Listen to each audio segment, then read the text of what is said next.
Meeshaalee mana keessaa meeshaa aadaa fi ammayyaa tokko tokkoon qabadhee har'a isiniif dhufee jira. Waan kana qofa osoo hin tahiin waan baay'ee isin barsiisuu barbaada.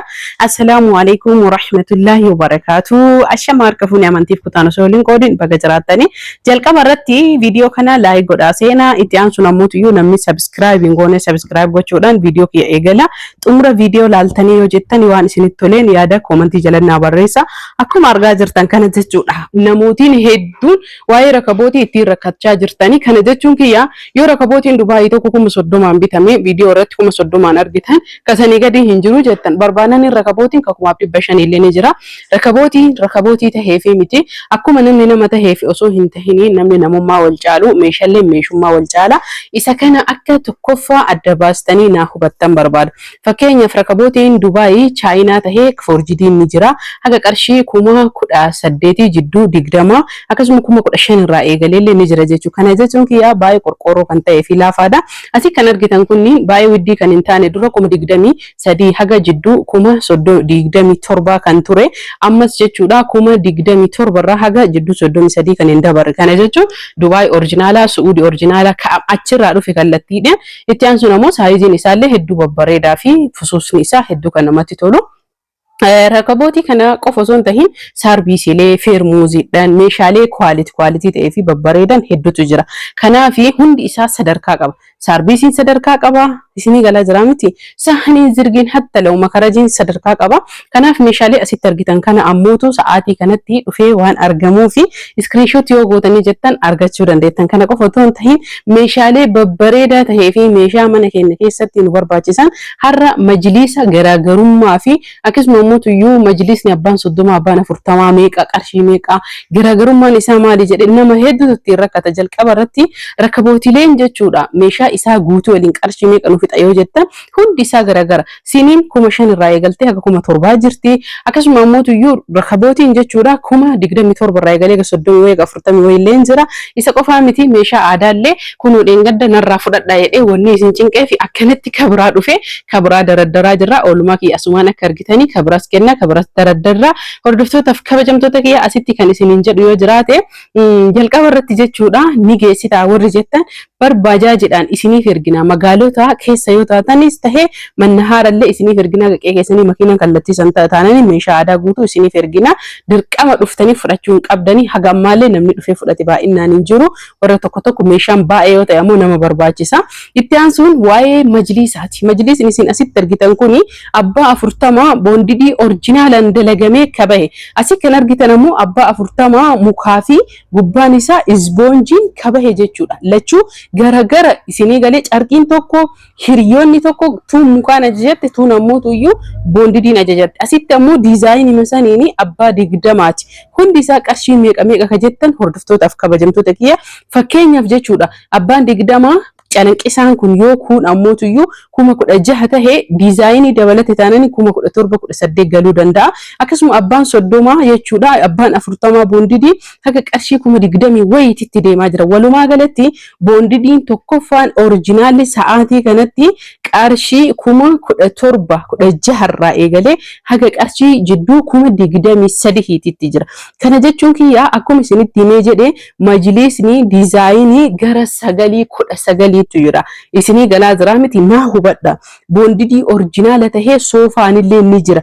Kanaaf soofaan boondidiin oriijinaallee 260 irraa eegalee haga isin barbaadanii ni jira. Kana jechuun ka 130 jira, ka 100 jira, ka qarshii 90 jira. Laala hubadhaa sirriitti soofaan garaagarummaa kan qabu meeshummaa isaa carqii isaatii fi saayizii guddina isaati. Soofaa fi majliisa wanni adda godhu yoo hin jira ka jedhu taate tokkoffaa irratti asii kan argitan majliisa almuuniyeemiidha. Majliisni almuuniyeemiin VIP'n fireemiin maaliin kunni irra caalaa kaartaayyuu wayya malee majliisota warra soofatti dhihaatanii fi mukarraa dalagamanidha. Miidhaginni isaa hedduu mana keessa kan qalbii namaa hawwatuu fi akkasuma mootuyyuu mana keessan kan abbaa qabeenyaa godhudha. Kan hiyyeessaa, kan yeroo qusatu, kan haga ati jirtu zalaalami si waliin jiraatu fayyadamtee hifattee namaaf kennitu boondidiin oriijinaalli yoomillee jechuudha sirraan jijjiiramu atummaan bichaan xarqii kan keetti jijjiirata fayyadamtaa jechuudha. Hordoftootaaf kabajamtoota kiyya kanaaf filannoo keessan yeroo baay'ee kan jaalattan godha. Addunyaan sagalimaa kudhaniin guuttu itti aansuun ammoo tuyyuu jechuudha. Waa'ee majlisaa mee osoo meeshaa aadaatti ittiin tarin asumaan laalaa ittiin buhaara. Maaliif jennaaniin majlisaa namni ajajattan hundi keessanuyyuu qarshiif soofaa naawwa yoorri jettan garaagarummaan qarshii birrii 10,000 20,000 isinii galaa jira miti. Qarshii xiqqishuuf jettanii majlis soofaa yoo feetan majlisoo feetan soofaan ajajatina. Soofaan ajajatina jechuu kiyyaa miti. Soofas ajajadha. Faashina soofallee qalbii keessan garuu soofaa feetan taananii soofaa majlisa feetan taananii majlisa fedhii keessan hin daangessu. Walaakin ammoo mana kiyyatti keessattuu jechuudha. Shamarran keenya biyya Arabaa jirtan gidee kiyya waliin mana kiyya keessa biyya keessatti maaltu naa deema jettanii adda baafachuu qabdanii. Asii kan argaa jirtan kana madaala yookiin ciicoo fi akkasuma immoo sabareelee adda addaa kun hundi isaa maqaan isaallee garagara saayiziin isaallee garagara. Teepha namootiin hedduun xuuxoo meeshaa aadaa waliin hojjetamu dirqama akka madaala kanaatitti dheeratee irra hidhamee cabee maramuu qaboori jettanii jala maramee haala ammayyaa tahee hojjetamaa jira isiniin jedha. Isa qofa osoo hin tahin meeshaaleen isin asitti argitan kunillee meeshaa amma bayuuf kennamuuf qophaa'edha. Itti aansuun viidiyoo kana keessatti adaraa sheer naa gochuun hiriyoota keessanii meeshaalee biyya alaa ergaa jiru waan jiruuf jecha akka warri biyya alaa jiran biyyoota gugurdaa jiran meeshaa deddeebi'anii na ajajatanii fi ammoo anaafillee gabayaan akka banamu abdiin qaba isiniin jedha. Du'aayii naa godha. Asii kan argaa jirtan kana jechuun gaabii gara 5 kan qophaa'ee jedhee 3 keessaa ala deema 2 ammoo asuma Finfinneetti kan hafuudha. Asitti illee kan argitan meeshaaleen kunniin qoriinuma humni akka itti seenu dhabame meeshaa ziinaa xixiqqaa qofa erguu henna isiniin jedha. Kun ammoo asuma keessa kan deemu. Hordoftootaaf kabajamtoota kiyya kalariilee meeshaa aadaa yeroo hedduu viidiyoo irra waan gadhiisuuf irra deddeebi'ee gadi isiniif hin dhiisu akkasumaan galchaa jira. Isin ammoo viidiyoo kiyya laayik gochuun sheer gochuudhaan akka na waliin turtanii fi meeshaalee barbaadan akka ajajattan lakkoofsi bilbilaa kiyya ammoo kan yeroo hunda viidiyoo kiyya irra jirudha. Ammas irra deebi'ee jechuudha. Iimoodhaan meeshaa aadaa Arsii naa hubadha. Namootiin meeshaa aadaa Arsii tahee meeshaa barbaade tahee diraan meeshaa kana hamma ammaatitti ogeessa tokko illee jijjiirra calleen isaa kana yoo socho'e calleen waan irra laxxafame maastishin waan hin tahinii fi dhayaa waan ta'eef yoo socho'e akka sirraa jajjedha. Kanaaf namootiin tokko akkasitti kanaa hubattan barbaada. Itti aansuun ammoo hordoftootaaf kabajamtoota kiyya wanni ani isiniin jechuu barbaade namoota fakkeenyaaf jechuudha meeshaa na bira kaataa warri wal beeytanii keessattuu mucattii wayii Xayyibaa jedhamti adaabbaa kana meeshaan isii gara waggaa tokko na bira turee jira. Adaraa akka bilbilaan na dubbistu barbaada. Jalqabaaf mana hidhaa turtee galee jettee gizee takka qofa sagalee isii dhaga'ee ture. Achi booda ammoo sagalee isii dhaga'uu hin dandeenye adaraa keessan sheer walii gochuudhaan garee hundarratti akka mucattii tana argadhuu fi akka na gargaartan barbaada. Itti aansuun ammoo hordoftootaaf kabajamtoota kiyya meeshaalee faayaa qofa osoo hin tahini meeshaa mana keenya keessatti nu barbaachisan akkasuma immoo jireenya keenya keessatti nu barbaachisan hedduudha kan qabudha. Haalaan viidiyoolee natti toluu baatu akkasuma immoo bilbila kwaaliti illeen isinii waraabuu dadhabe bilbila hanga ammaatitti jechuudha. Bilbila normaal isin harka qabattan irra caalan namoota keessattuyyuu baay'een bilbila kiyya kana ol qabatan isinii galee yuutuubaroota osoo hin tahini dhiisaa yuutuubaroonni garee kana keessan jiranii namni normaalli jechuudha. Qanii tokko ijoolleen wayiituu bilbila akkamiitiin viidiyoo waraabdaa naan jedhanii seenadha kunillee hubadhaa jennaaniin bilbilli ani waraabuun waan isin ajaa'ibaarraa wallahi dhugaa isiniin jedhaa jira.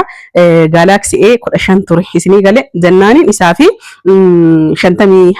56 jennaaniin hin sobda bilbila gabareen qoti bulaan keenya qabataa jiru abbootiin keenya qabataa jiru waan nuuf dhoksitaa jedhan. Wallahi ani waan sobuuf illee hin qabu waan dhoksuuf illee hin qabu ni'ima rabbiin naa kennamu alhamdulillahi rabbil alamin isiniin jedha. Kanaaf haala kana taheen jechuudha.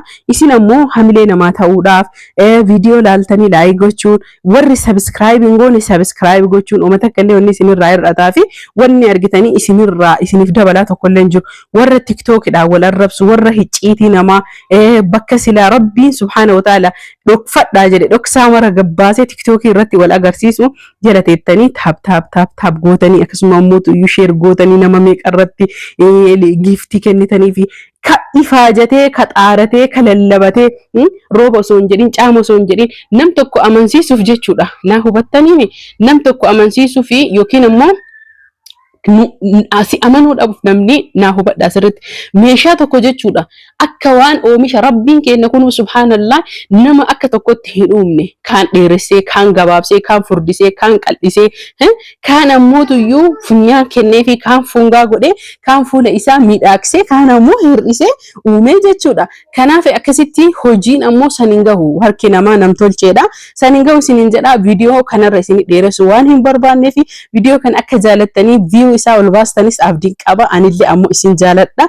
naaf jiraadha galatoomaa isinin jedha hordoftootaaf kabajamtoota kiyya koomentii keessan ammoo samuuna kana hordofaa jira inshallah ta'ala ijoolleen sinannaa adaamaa jirtan meeshaaleen keessan kan asitti argitan ashawaan kunniin meeshaa ijoollee hedduuti meeshaan keessan qophaa'ee waan jiruuf isiniif kennaa isin ammoo obsa qofaan eeggachuudhaan akkasuma ammoo tuyyuu ammoo deebi'ee jira sagantaan shaashamannee ammoo yeroo osoo hin ta'in ijoolleen shaashamannee jirtan lakkoofsa bilbilaa fudhattanii WhatsApp qofaan hello telegiraamaan jettanii yoo na ajajattan akkasuma ammoo naannaha isii guutuu naannaha adaamaa guutuutti na argattan inshallah ta'ala baarakallah